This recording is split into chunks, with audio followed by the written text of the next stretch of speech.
always goes too far. Shoot and pull, crack a jack, take off now, don't look back. But hey, don't you wanna play?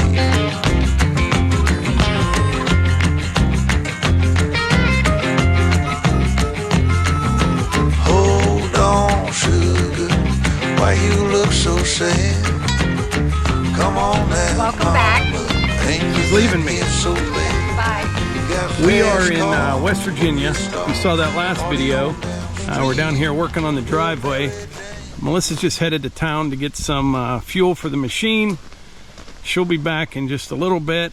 A lot of people have been saying, you know, I need to be careful down here working by myself, and that is definitely true. But I have a system in place, I guess you could say. Slow and steady. Now, I don't run the machine real slow, but I just try to work in kind of a methodical kind of way, if that makes sense. If I'm running the chainsaw, I take my time, watch my footing, and just kind of think things through. I don't get in a big hurry, because like last week I was down here for, I don't even know, 7 or 8 hours by yourself. You don't see anyone all day. There is a house kind of across the road, but it's just like a summer home. I think people come out there on the weekends. I haven't met them yet. But besides that, you are pretty much on your own out here, so you just kind of take your time. I don't get in a hurry. Just slow and steady wins the race. First thing we're going to do here is take that cherry tree out behind the excavator, and I need to take my trail camera off of that though before I do that. All right, got my camera off. So it's this cherry right here and this one right here. I think that's the only 2 trees I need to get down today. And that'll get us up into here. I can leave that pine over there, these pines here. Driveway will come right through here. This one here will go right over. I'm going to bring the excavator over to this side, push it right down in the opening.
Well, that one there was kind of ugly, but I got it on the ground. Lesson learned though. What I should have done is dug around it a little bit. I knew I could push it over, but if you don't dig around it, sometimes those roots will hold on and it will split up the side like that. No big deal. It's not like it's a saw log or anything like that. But I'm going to get the saw, limb this one out, stack these firewood poles, and then I will be in the machine for a while, just cleaning all this stuff up, get all my firewood poles stacked, strip some topsoil off of here, and then we'll see if time allows. I'll go down there and start pulling that hump out.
You can tell what the roads are like around here in the wintertime by looking at the UPS truck. It's a 3/4 ton 4-wheel drive pickup with this little box on the back of it to get around on these back roads in the snow. All right, kind of looks like a mess right now, but it's going to come together pretty quickly now. I've got all the trees down that I need to take down for now, at least. I've been pulling this like sawed roots, small sticks and debris down here, and I'm putting it down in that area that we talked about earlier. So I'll get that cleaned up along this side of the road. All that down there, and I'll just kind of blow it out about 1.5 feet, 2 feet thick. Probably shouldn't even see it. But what I was doing right here would have been perfect for that rake that I got from my excavator at home. But that's actually one of the things that I wanted to talk about today. You know, this is perfect for that rake. It leaves the dirt, it pulls the roots, the small debris, gets all that stuff out of there. But doing it with a bucket, this right here took me about a half hour. Now, if I would have brought that rake down, it would have taken me, you know, 10 or 15 minutes to get it loaded up and strapped down. Another 10 or 15 minutes to get it unloaded, put on this excavator. Another 10 or 15 minutes to take it off when I'm done. And another 10 or 15 minutes when I got home. So sometimes I just kind of run what I brung, I guess you could say. I'm familiar with these Kubota excavators, this 57, same one that I have basically. A lot of people are saying I could have gotten or I should have gotten like a big excavator in here. And there's just not really the room for a bigger machine. I find it even tight with this one, you know, trying to swing around these trees like I said, I'm just trying to do things as low impact as possible, take as few trees as I have to. And, you know, everything I'm doing here, I probably could have done with the BX. It would have taken me an awful lot longer, but I think the 57 is just about right for this. Plus Garrett Equipment Rentals, good people just down the road. So you don't always have the perfect machine for every little thing you're doing, but sometimes you just make do with what you're using.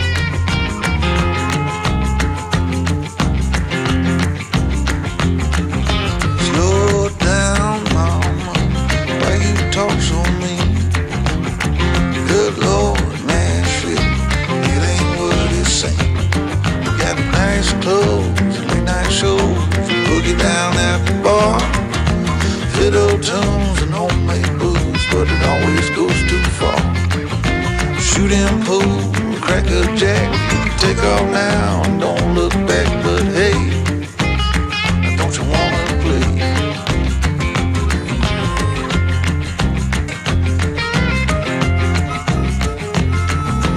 Hold on, sugar, why you look so sad?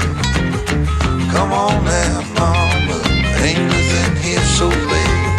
You got fast cars, movie stars, party on down the street with Mary Jane, good cocaine, plenty down there to eat. You can double down, throw some dice, you can take off now, don't think twice, but hey, don't you wanna play?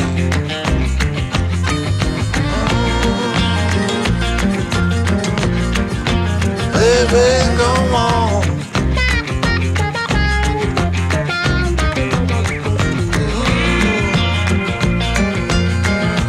Tell me where you wanna go. But baby, I don't work down there anymore. No, I don't.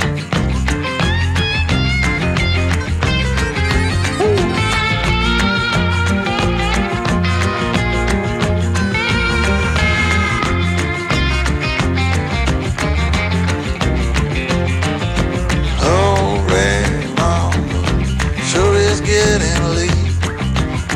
Come on now, mama, don't you hesitate. Grab my hand, well we land.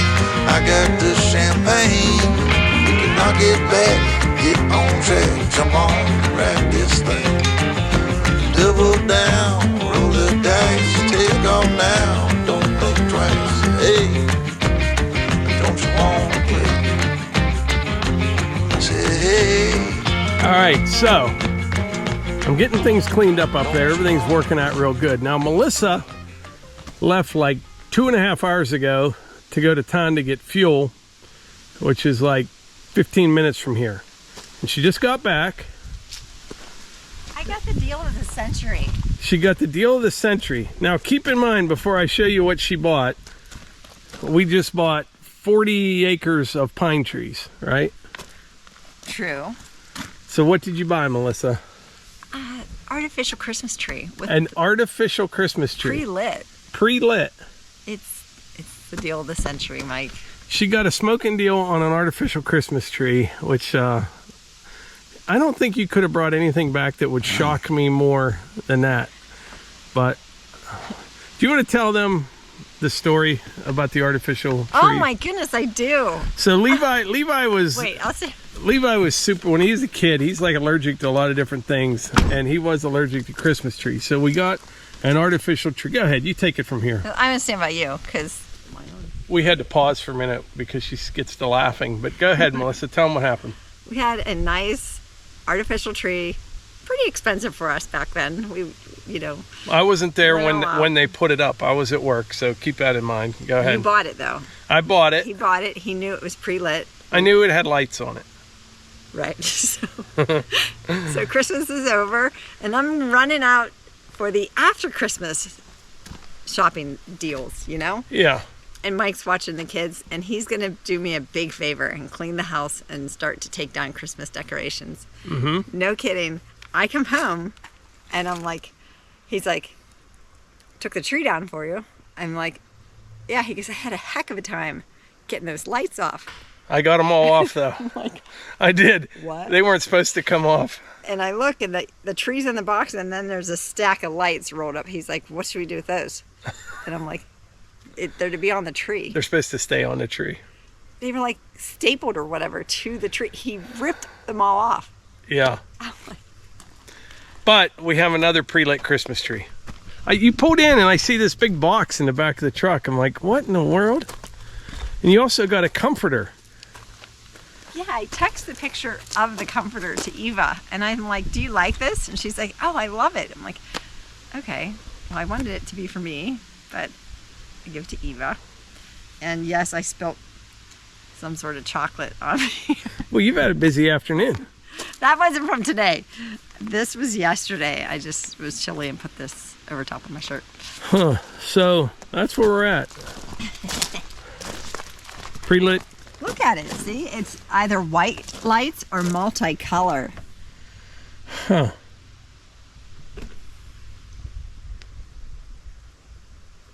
All right, I got Mike's camera, and we're gonna walk up past the excavator here.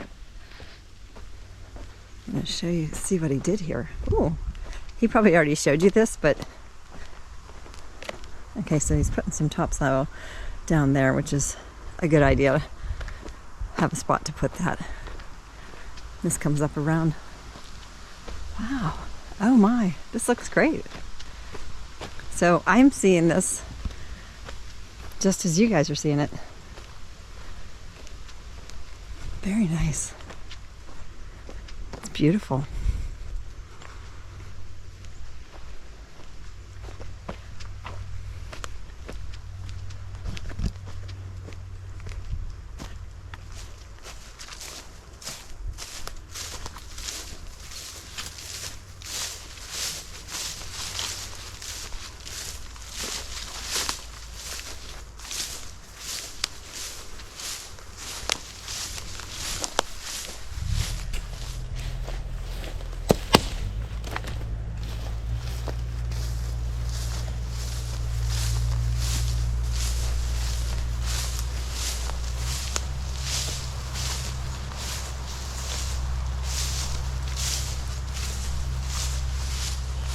This looks like it was a nice little bed for some deer. I love this area over here. So that's the stone pile that has been there for years. I understand the stones have been put there since when these trees were planted. Like all of these trees, which look at the lines. They're so perfect. But there's an old fence line right here. And I like that. I'm going to leave it. But the stone pile and then the hardwoods. So do we go beyond that a little bit? Put a cabin? Or we do like up here? I'll show you.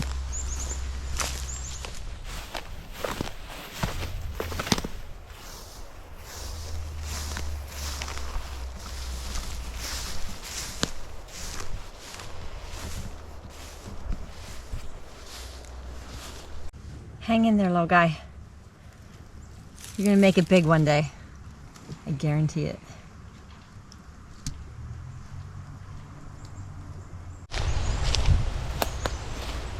So right up through here.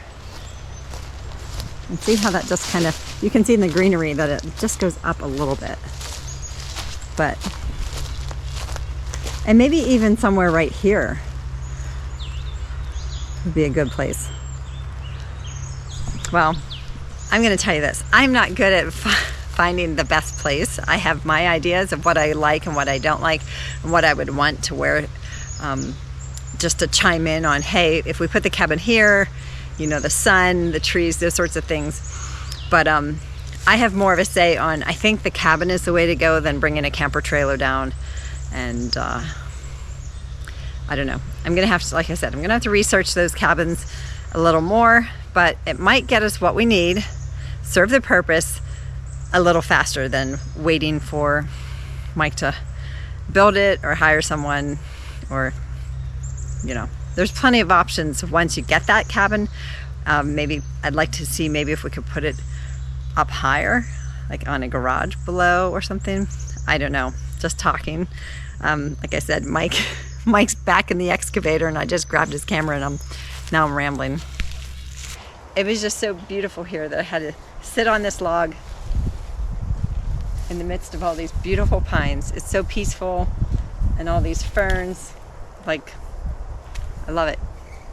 Well, I think we're about gonna call it a day here. We got things shaped up pretty good. Next step down here, though, will be a skid loader. I think, you know, get these sides cleaned up, and then where we ended this road, I don't know. I was kind of thinking make a circle. Oh, okay. You know what I mean? Because we're going to the left, come around to the right, and make a big circle drive up there. Just, yeah. I was thinking as I was running the machine. That's a good idea. You know, then you can come in. I found a couple places that might be a good place for a cabin. Did you? Mm-hmm. Yeah. And then I asked their opinion and what do they think. You know, I've done research on the camper trailers and the cabins now. Gonna check them out, but I think definitely that's the way to go for us in this situation. Yeah. Well, do you want to wrap this video up, Melissa? Yeah, thanks so much for being here. All your kind support, we really appreciate it. If you want a hat, hoodie, or shirt, click the link in the description, and it'll also be a pinned comment in the comments. That'll take you right to them. Thanks. We'll see you on the next one. Good.